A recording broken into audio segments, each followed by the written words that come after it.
Welcome to the UN Brief. Today we interview Chris Sharrock. He is Vice President of the UN Affairs Office at Microsoft. We spoke about the upcoming Least Developed Countries Conference and their participation also during the General Assembly this week in New York. Thank you for watching the UN Brief and don't forget to subscribe.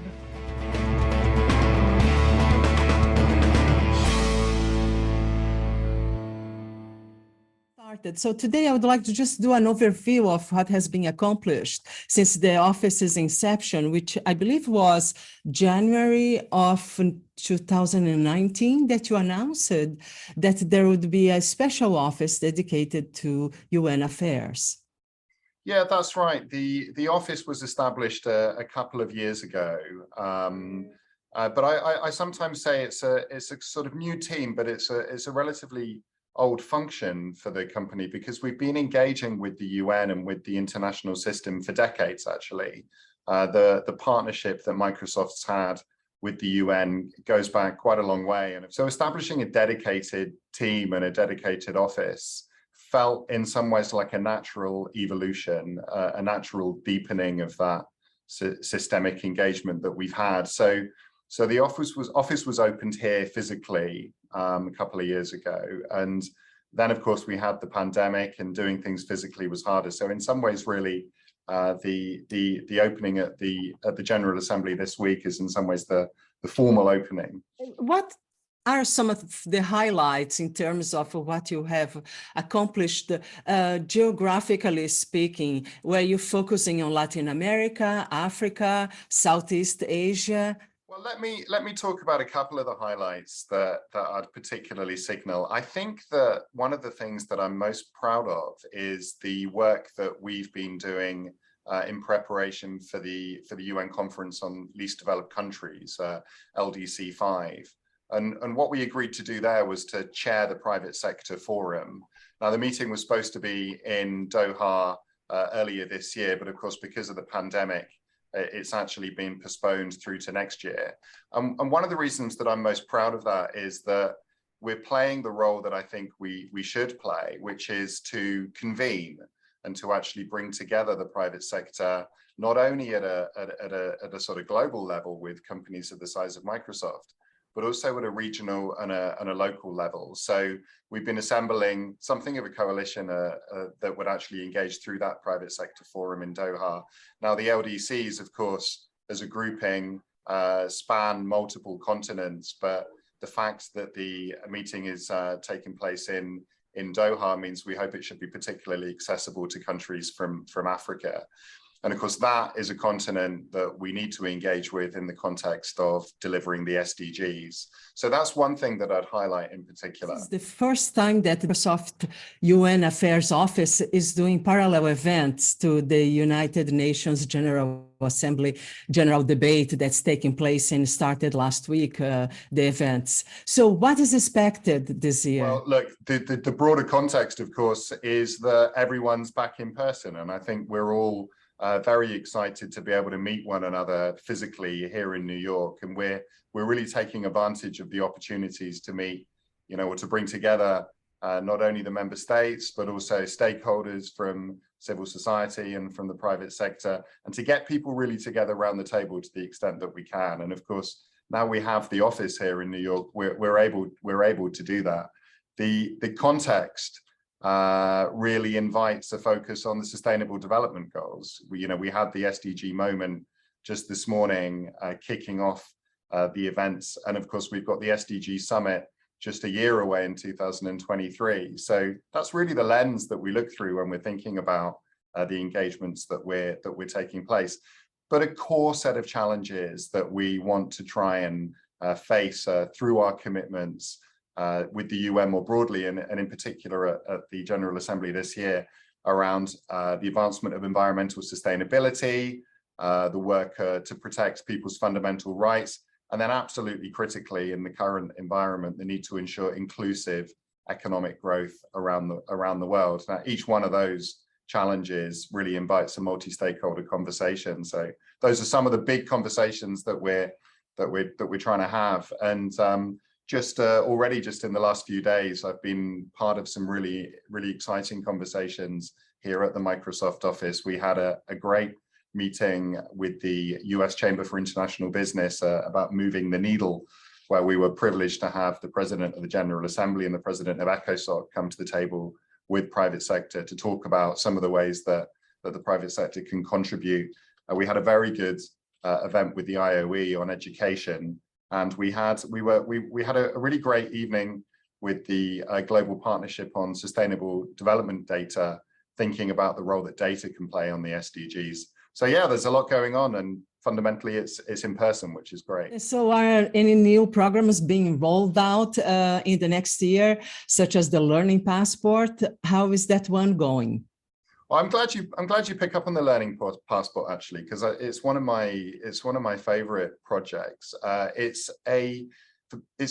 Just as a bit of background, as I'm sure you know, we developed this with UNICEF, and Microsoft powers this project. It's a project which was created to address the challenges in accessing quality education experienced by millions of children at times of disruption, so in wars, in crises, and with displacement. And with the Transforming Education Summit going on at the moment, I think it's perhaps demonstrating the importance of that focus. But what we have with the Learning Passport is really portable access online, offline, on mobile devices to education. And we've used it so far to help students in 26 countries continue their education journey, whatever their location. So yeah, that is going well. We look forward to continuing to take it forward as well.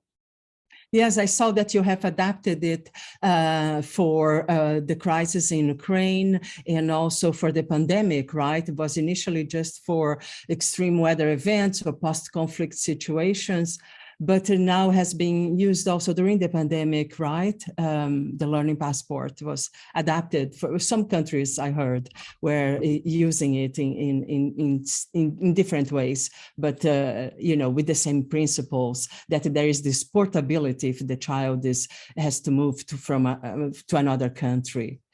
And now we talk a lot about accessibility, right? It is, you mentioned recently, it is Sustainable Development Goal 0, connectivity. So how do you see the importance of broadband access for the least developed countries? And how can Microsoft help them accomplish this goal of greater access? Well, Maya, you touched on the importance yourself. It is, access to the internet at broadband speeds can be transformative for the delivery of all SDGs. And, we know this, some people talk about SDG 0, as you said.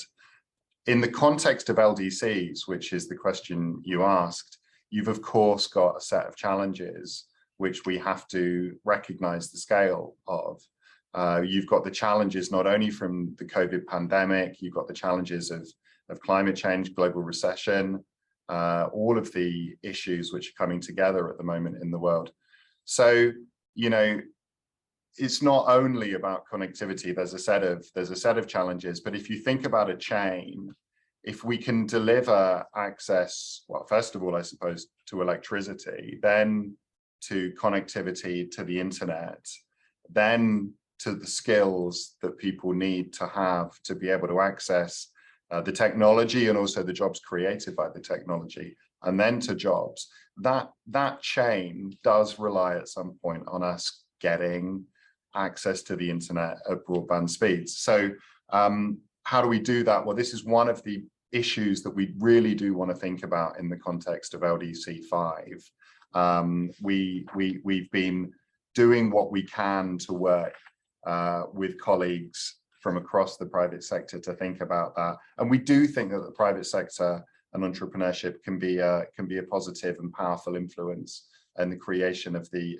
opportunity. So we'll carry on those conversations and see what we can do. But it's for us a fundamental and foundational question: how do we get that access to connectivity across the developing world. So to wrap it up, what are the main challenges for emerging economies to fully participate in the global digital economy? We touched upon several, but what would you say are the broad strokes that we should be looking at, the overarching issues? Well, when we look at the 2030 agenda for the SDGs, there's a really clear role for technology in helping all countries achieve a more sustainable and equitable world. So we do see that technology can be a positive force in transforming our world and transforming people's lives when it's used in a trusted, responsible, and inclusive way. And as the world becomes more digital by the day, we know that, and we know that that's only going to have an effect if people can have access to it. So it comes back to the question we touched on earlier of access to the internet. Now that is about affordability, that is about the skilling needs to allow people to access it. In Africa, we know that internet access is out of reach still for more than half of the population, and the pandemic does continue to impact on the learning and skilling opportunities around the world. When you think about the educational hours that were lost through the pandemic, those have to be made up, and we also have to give people more opportunities going forward. So like the scale of the challenge is there, it's recognized. The only way that we're going to be able to address this is by coming together through a multi-stakeholder approach. That takes me back to the start of our discussion. How do we come together here in New York around UNGA to start to talk about those things?